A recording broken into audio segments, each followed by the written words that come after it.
All right. Okay, so again, with the Houston user group and all user group chapters, you can actually sign up for notifications on upcoming events. Go to mugs.mercado.com and you can sign up there to make sure you're in the loop for all future events. Since you're already part of this one, you should actually be receiving emails for upcoming Houston user groups, but it's not going to be all user groups unless you subscribe to that specific user group to get notifications.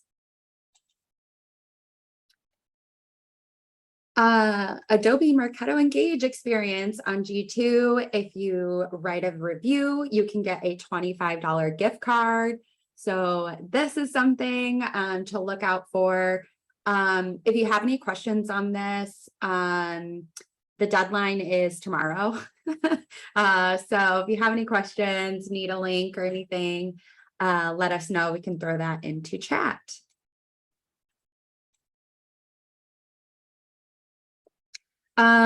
This has been around for a while, this update, but there are essentially new-ish now certifications for Marketo Engage.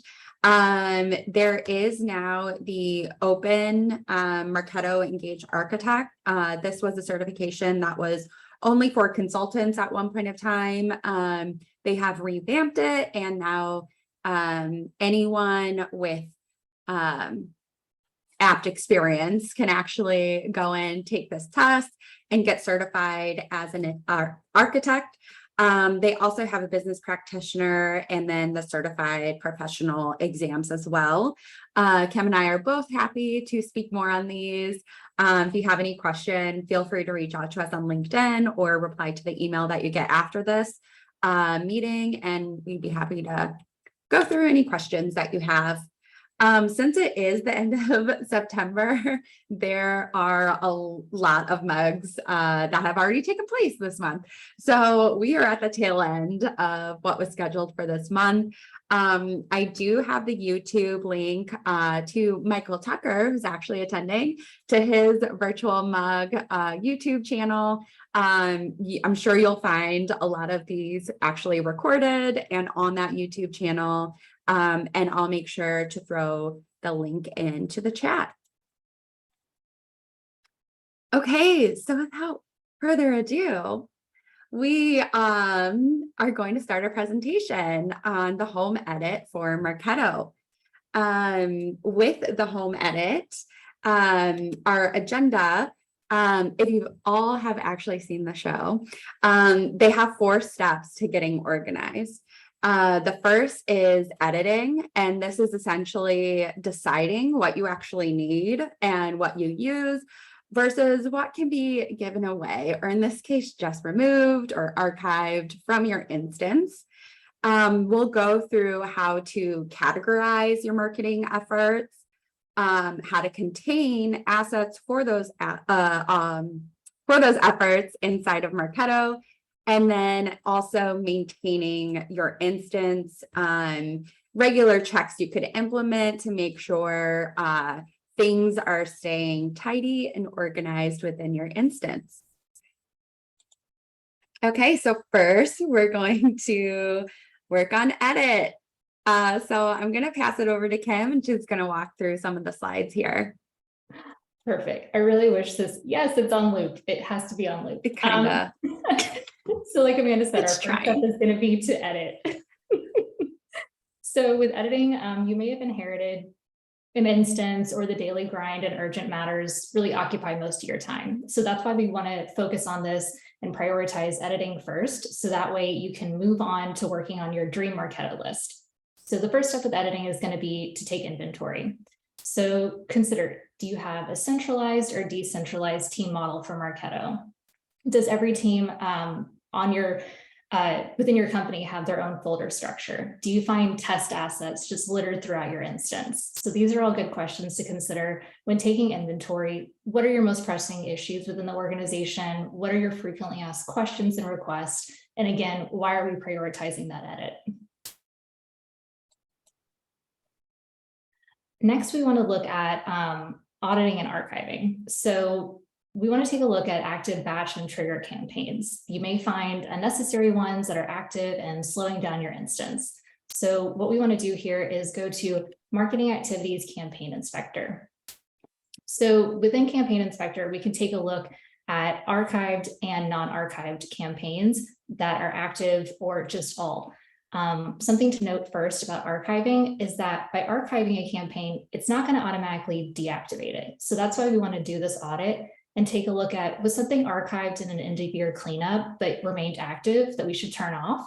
Or was something that's operational and should still be on get automatically turned off by like an idle trigger cleanup, or the schedule ran out of reoccurrences? So those are things to consider here.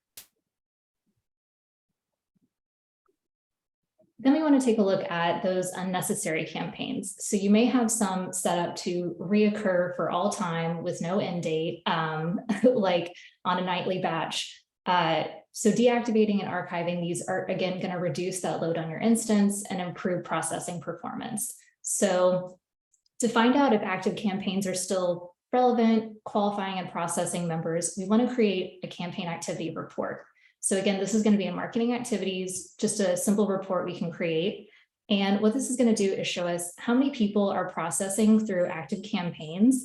Either they process, they're in a wait step, they've been removed during a given time that you want to take a look at. So this is going to help you decide if nightly batches are still necessary, maybe they could be less frequent, or if one that has been running for all time maybe just doesn't have anyone qualifying anymore. Again, we can turn it off.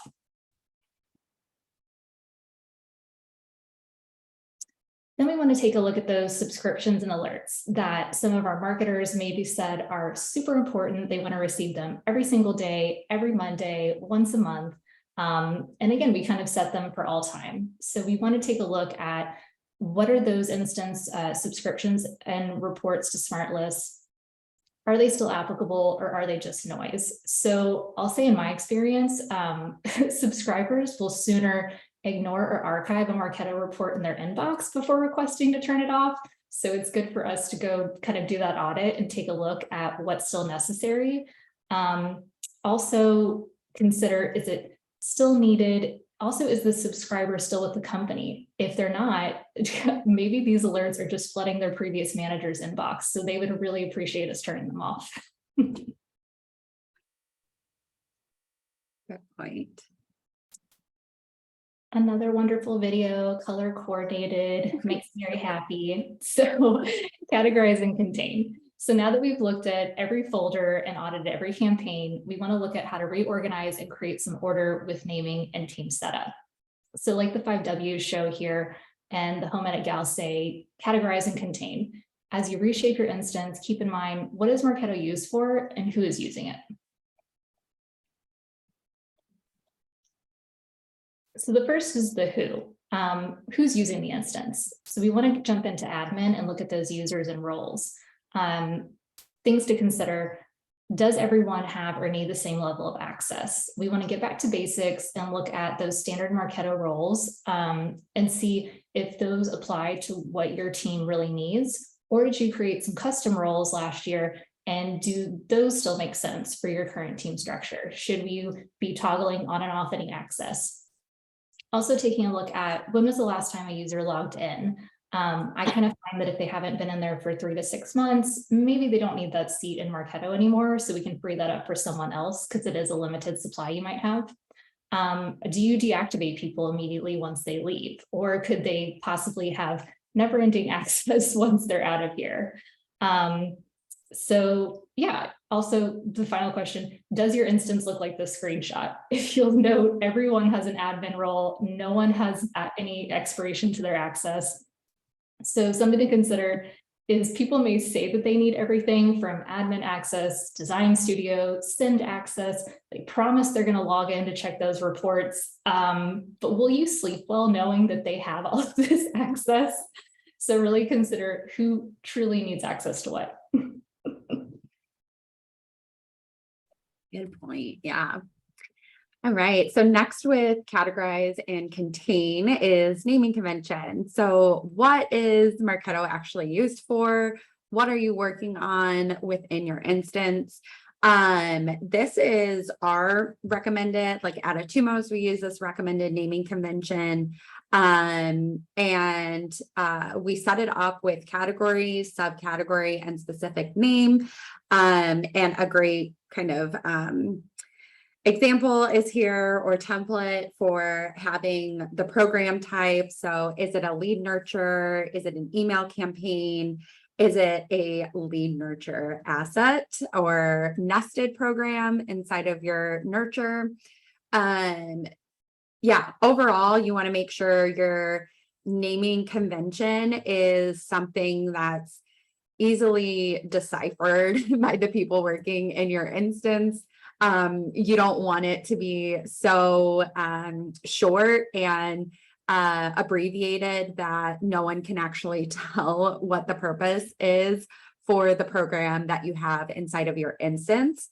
Naming conventions will also help you keep things organized alphabetically. So you can use like exclamation points or underscores to also place things in a specific order within your instance.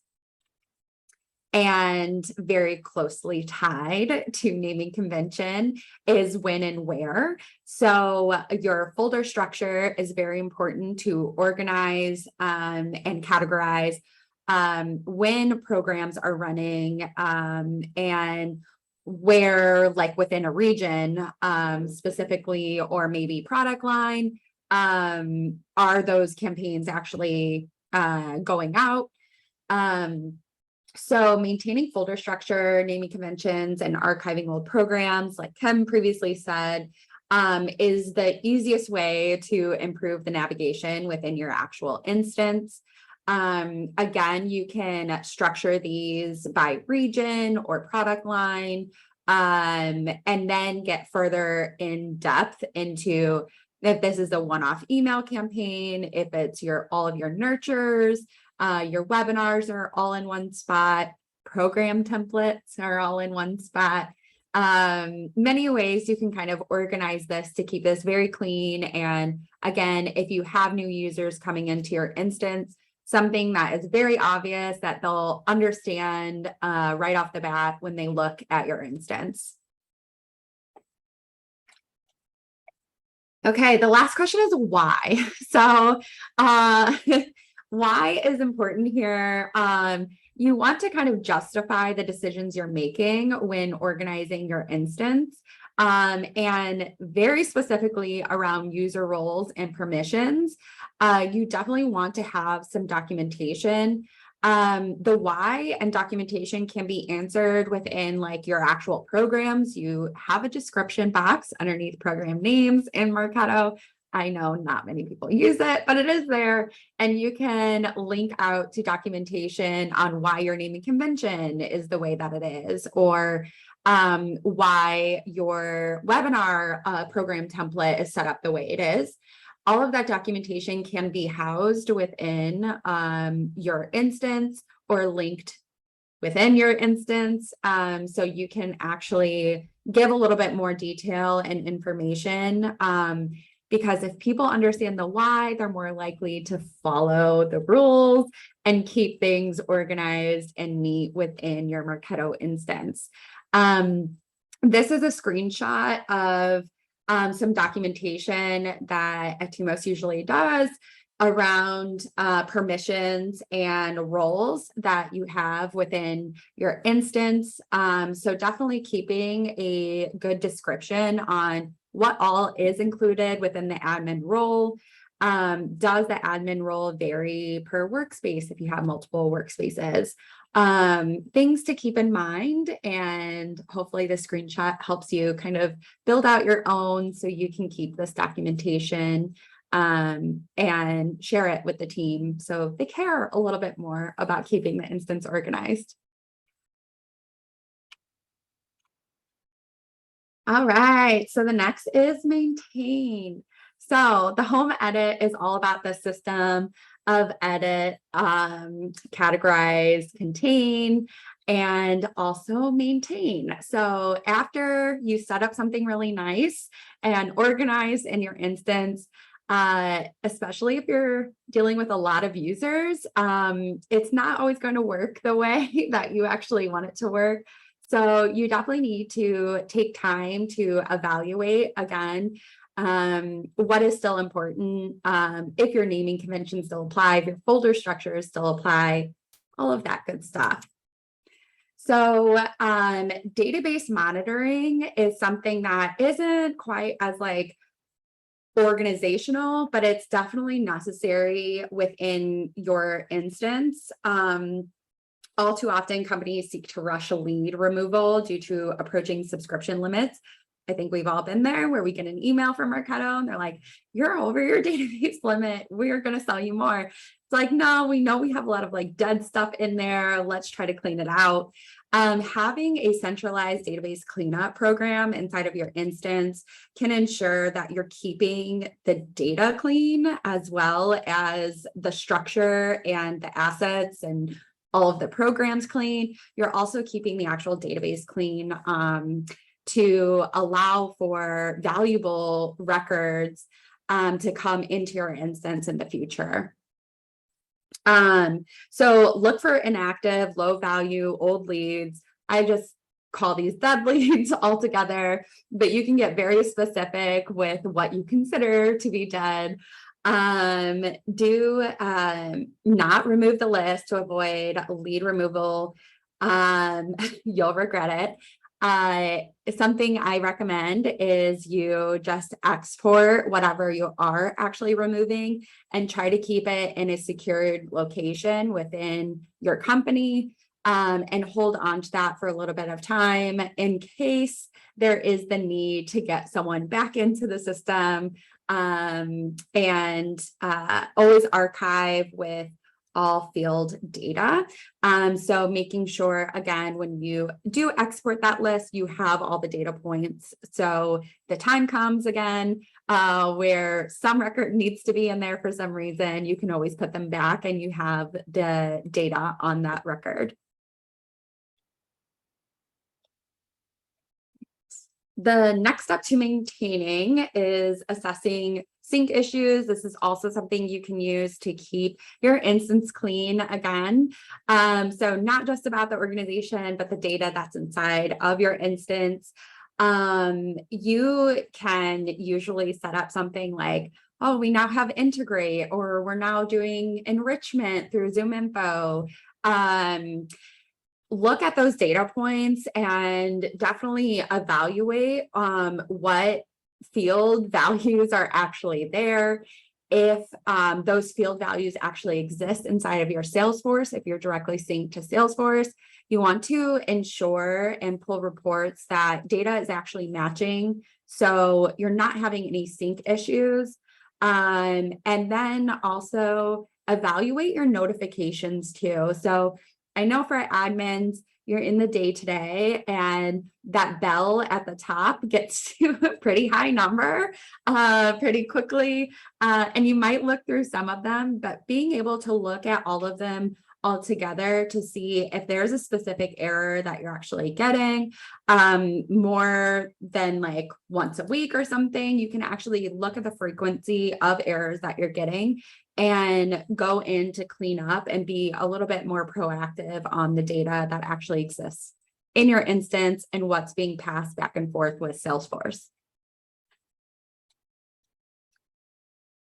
Okay, and this relates to the user roles and permissions that Kim was discussing earlier, how no one has an expiration date. I made oh no, that's very sad. This employee no longer works here and we need to shut them out of Marketo checklist for everyone. Definitely kind of like Michael Scott's run name, very long name.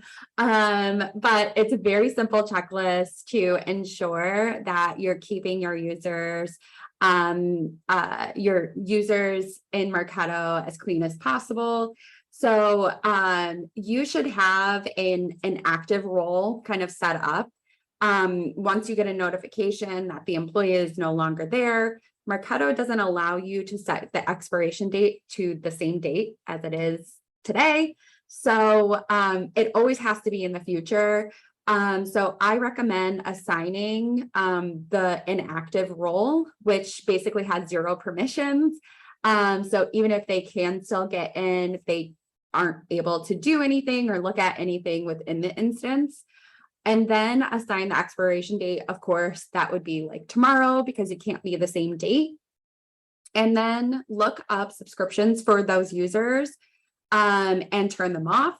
And while you're kind of looking at that, look at alerts and those subscriptions, like Kim said, to see if they're even relevant anymore. You know, are people actually, do they actually need that information anymore? Shut off or replace email alerts. So whether that's like MQL alerts, white paper download alerts or something, shut off the alerts for that record. And while you're doing that, I would suggest that you try to replace the email, especially for alerts, to a group email. So a distribution list where multiple people can receive those alerts, not just the one person. And then that kind of covers things like someone's on PTO, someone else is actually able to see that alert, again, if it's still necessary. All right, and that's it. That was our presentation on how to work the home edit into Marketo to keep your instances organized as possible. Again, I'll stop the recording so then we can have an open Q&A. I would love to hear more tips. I know there's so much out there on how you can organize your instance. So I'll stop the recording and we can get to it.